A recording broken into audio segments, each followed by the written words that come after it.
Almost 7 months ago, we cleared a walking trail into where we were going to build our log cabin. Then we cleared the site. By that time, winter was upon us. Now that winter is coming to an end, we are now able to widen the trail to get the tractor down to pull out the stumps we left behind. Eventually, one day, we will be able to drive our vehicles in, but for now, the tractor is sufficient.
Timber!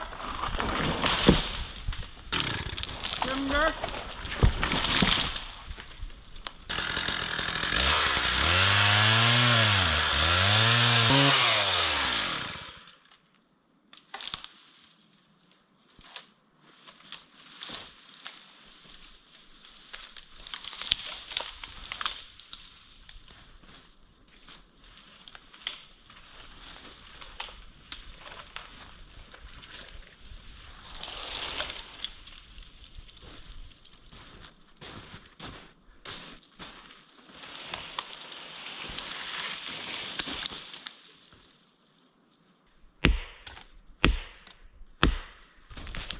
Timber!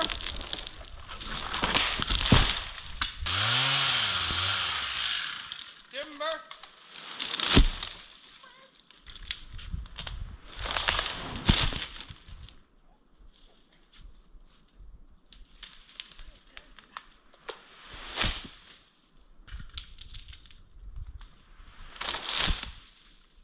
Okay, go. Go, but stay. That makes sense.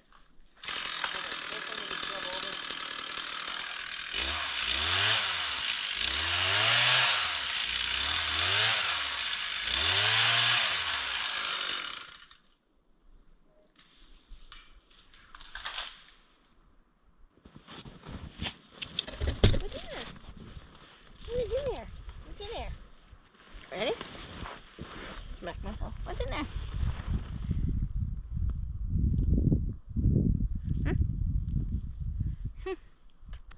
At least we know it's about 4 feet.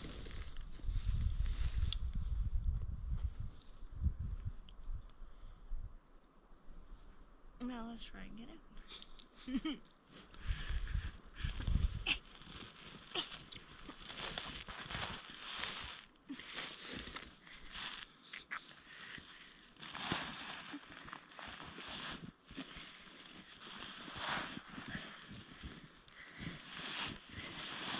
No wonder you and the kids could fit in there.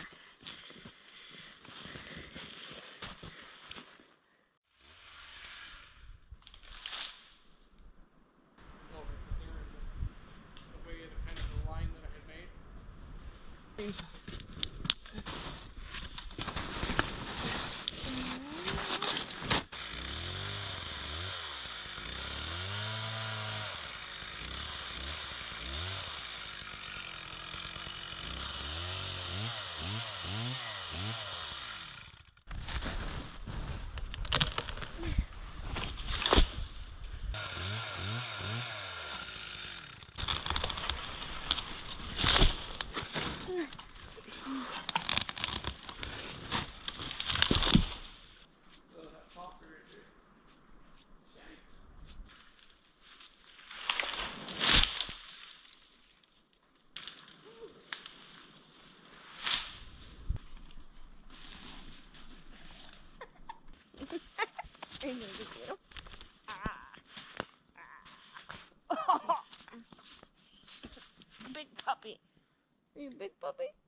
Okay.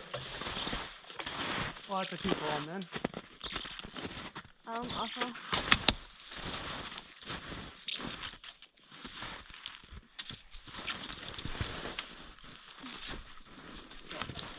Stand back. I'm gonna cut that other one that's hung up in. All right.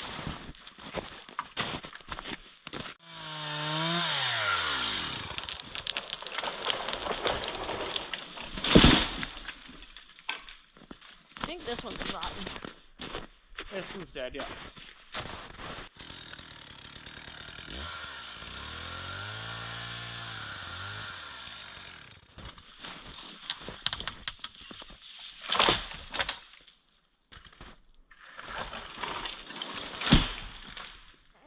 Okay, when we do this one, watch out for the hanging branches. I can't get to them, so just wear them on your head.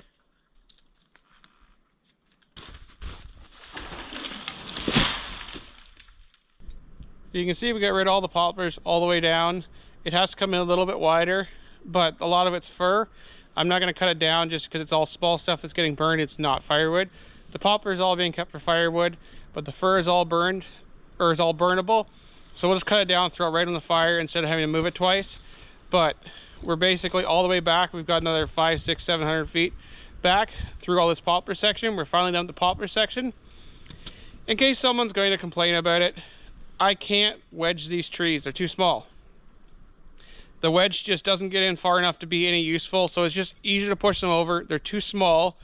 Poplar does not have a very strong grain either, so they like to break off. If you try and wedge them too much, the wind blows them around a little bit, they snap off. The hinge does not hold very well, not in these small ones anyway. So it's just easier to shove them over. It's safer to shove them over than to try and wedge them with this amount of small wood. I would need a super fast ramped wedge to get them actually wedged. The normal ones that you buy are meant for larger trees, and they just don't work on these small ones. What are you looking at me for? Do I do funny things like the dog?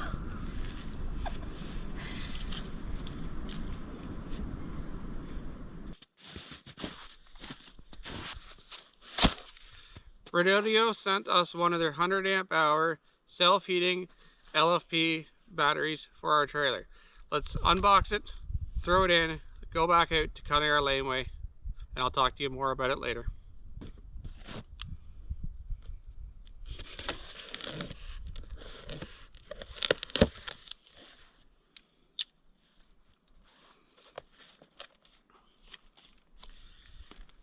We just got some instructions.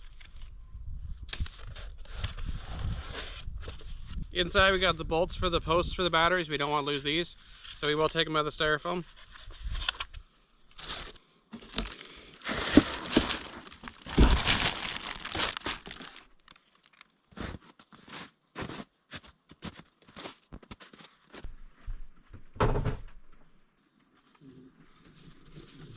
We just got little plastic caps we have to take off that protect the terminals. We're going to thread in the regular bolts for the terminals. I'm going to charge it before we install it.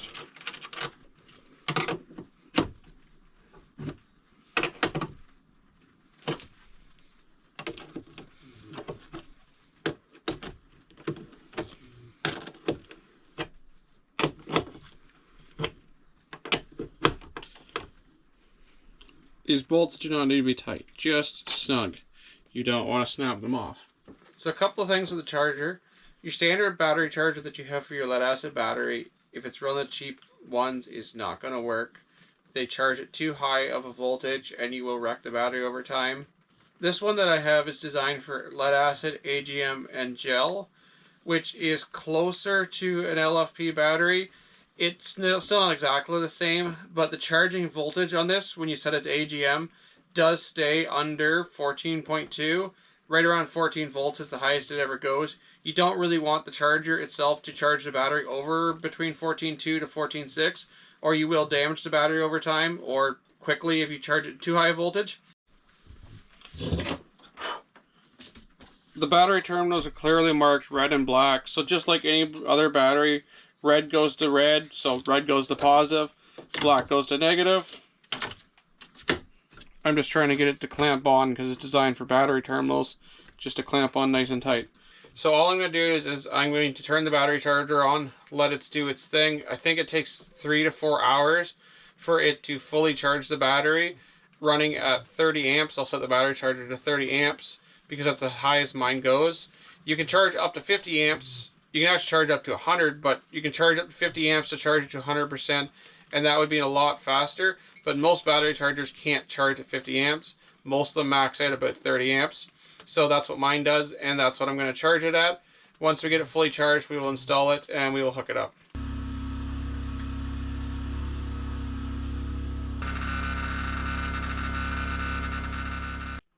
So our battery wiring is a little more basic. I ripped out the old 110 to 12 volt inverter because all our lights are 12 volt. I just stripped back the negative terminals. So on this one they're white in our trailer, and our positives are orange. So we took negative, negative, positive, positive. That feeds 12 volts through the whole lighting circuit. We don't use any of the 110 plugs, so we don't need any of that stuff. But this feeds our lights off a battery. Simple as that.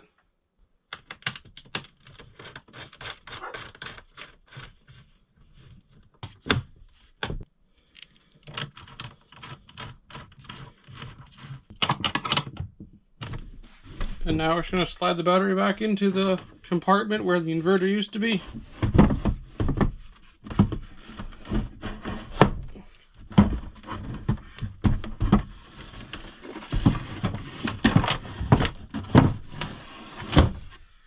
Now we'll turn the system on to make sure that it works. The battery's fully charged, so the lights should work nice and bright. Being how it's a cool, drizzly day, we're going to fire up the diesel heater.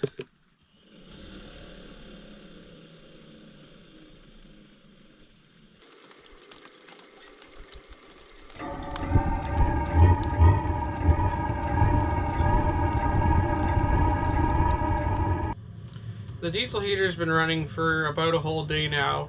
The battery's gone from 13.1, which is fully charged, down to about 12.8, 12.9, depending. It kind of fluctuates because it's right in that moment of trying to drop between that 0.1 of a volt.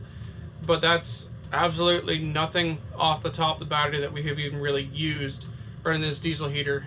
It pulls, I believe, 20 watts running on low. We've just been running on low because it's not super cold out.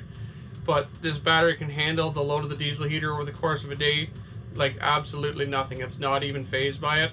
I bet you it'd run 2 or 3 days, maybe a little bit longer, doing the exact same thing without any power input. I've hooked the solar back up now since then, so if we get a sunny day, the sun will hit the solar panel and will input power into the battery, which will kind of help replenish what the diesel heater is pulling. We have a very small solar panel. It's only a single 100-watt solar panel, so it makes about 60 watts, and usually is what we see coming in. But either way, it's still more than diesel heater pulls, and over time that will basically balance out what the diesel heater is consuming. As long as it's sunny 1 or 2 days a week, we shouldn't have to charge it with the generator at all.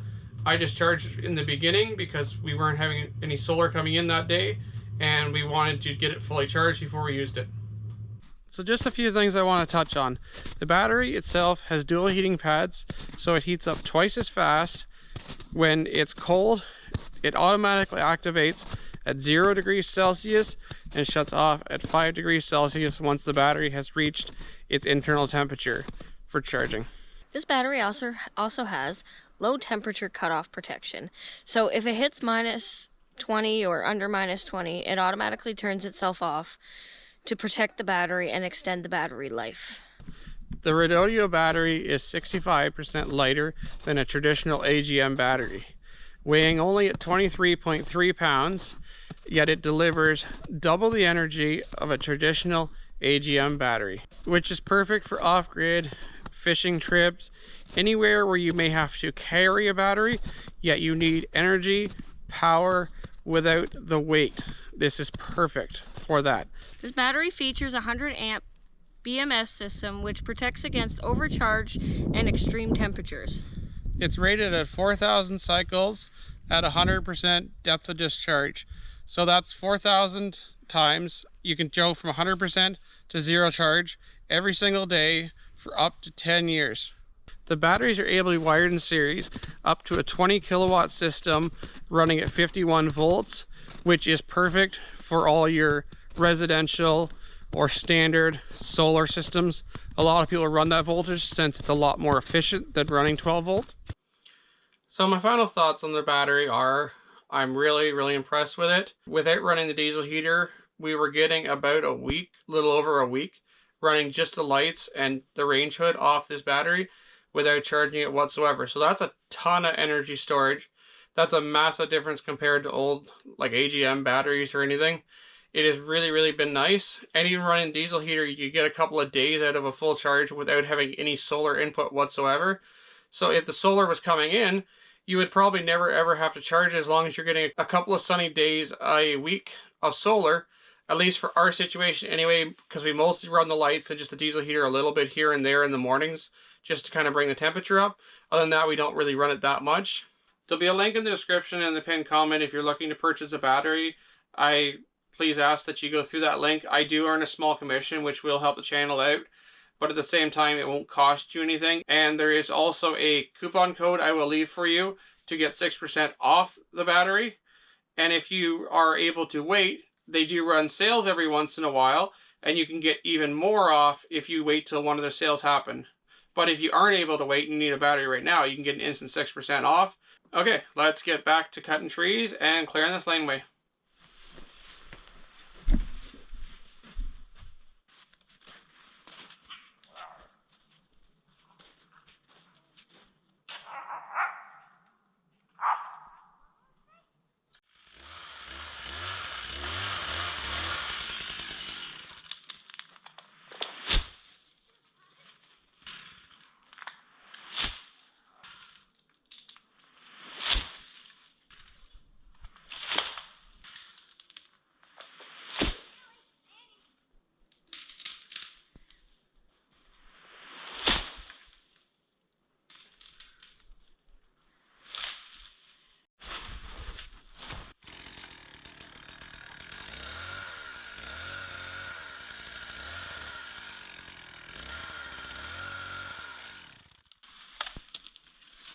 Lame.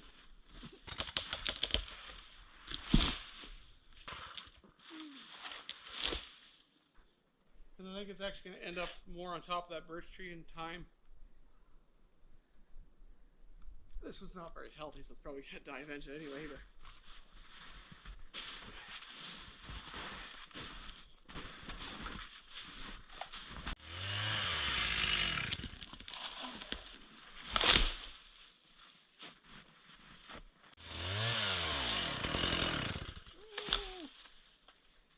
I was going to clean out around that birch too, just because they're all garbage anyway, and they're in the way. Okay. That didn't look either. Yep.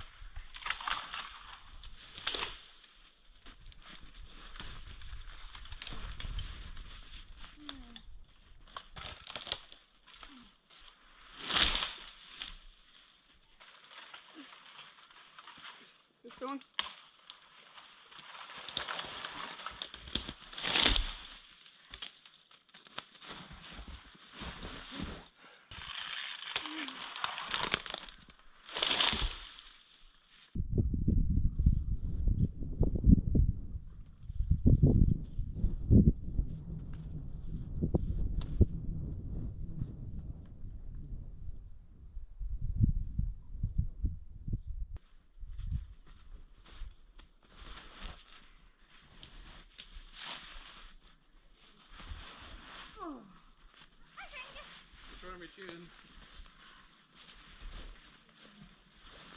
I'm gonna get rid of these couple of small ones, just because they're blocking the camera.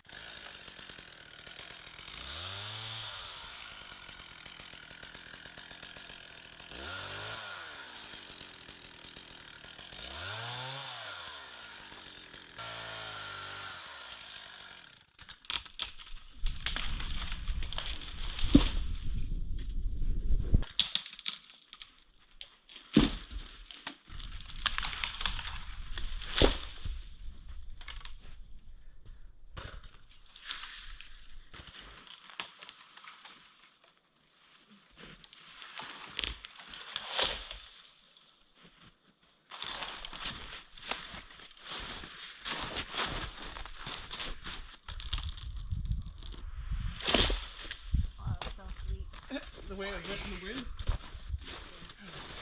This one's already going that way, so this one should be pretty good.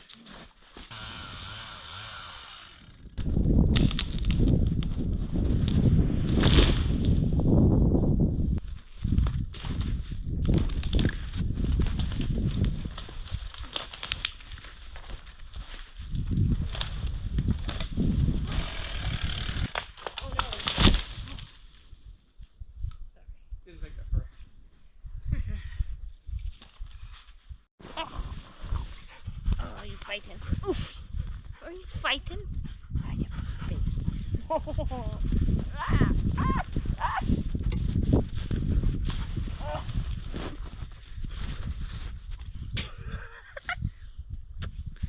So much work.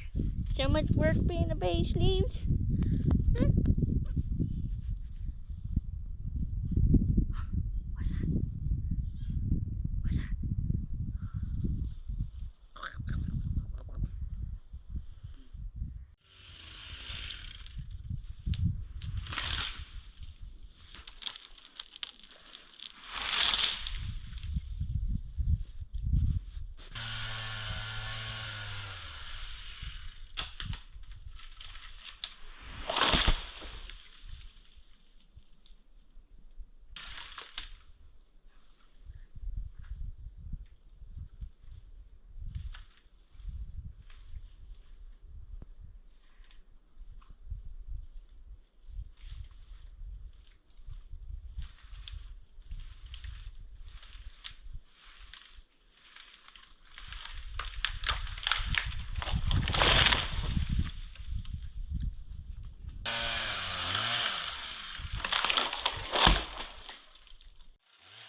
Timber!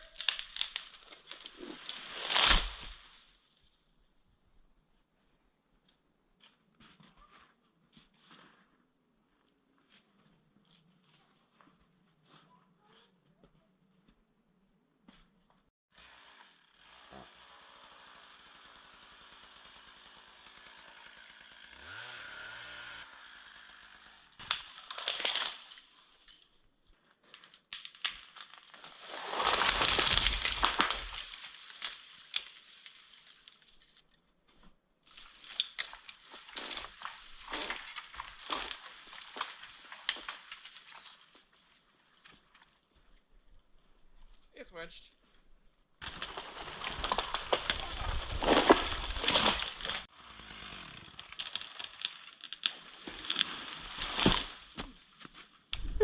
What did you do today? Oh, I fought for my life.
Timber.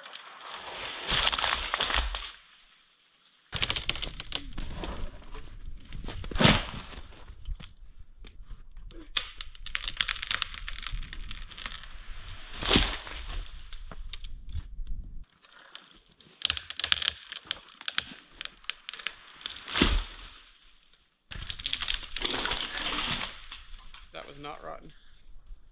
That was nice and solid.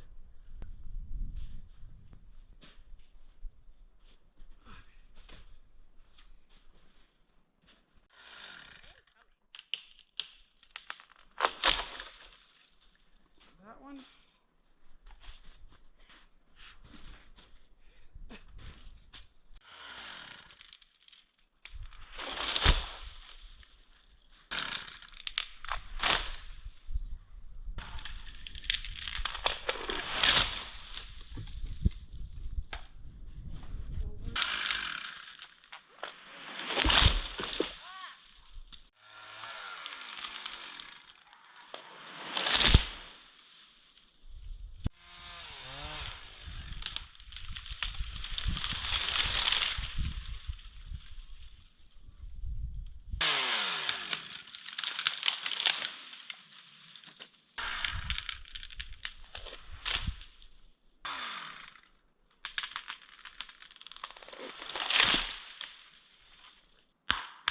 Timber.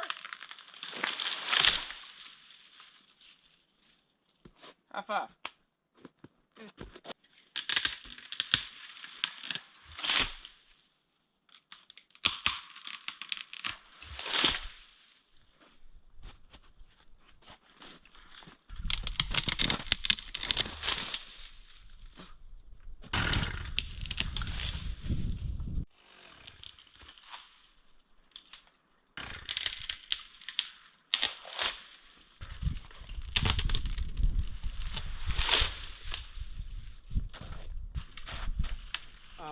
It's a team effort. Hey.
As you can see, it's all cleared except for that one single red spruce, and I'll show you why. My goal was to leave all the big trees, but as you see, this red spruce is not healthy. See, the woodpecker's been into it.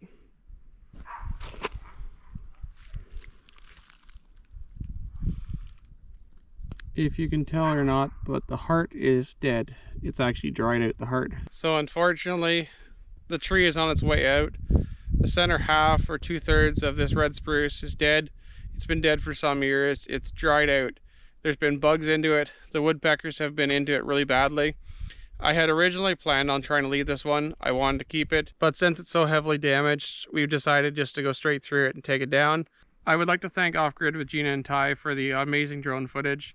I will leave a link in the description and at the end of this video to their channel. Go check out their channel. They do some awesome stuff. They're our neighbors. They're some really, really awesome people. Thank you, everybody.